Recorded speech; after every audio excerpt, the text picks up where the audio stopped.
রূহ মানুষের দেহে যতক্ষণ থাকে, মানুষ জীবিত থাকে, সচল থাকে, হাত নড়ে, পা নড়ে, চোখ কাজ করে, রক্তের সঞ্চালন জারি থাকে। এখন প্রশ্ন হলো, রূহকে আমরা কেউ দেখেছি? রূহের কালার কেমন? রূহের হাত কয়টা কেউ আমরা দেখেছি? রূহটা কি?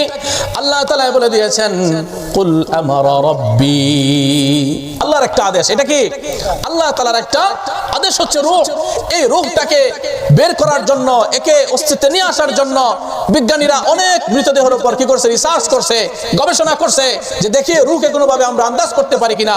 আজ পর্যন্ত পৃথিবীর কোনো ব্যক্তি, কোনো গবেষক রূহ নিয়ে কোনো তথ্য আজ পর্যন্ত দিতে পারে নাই।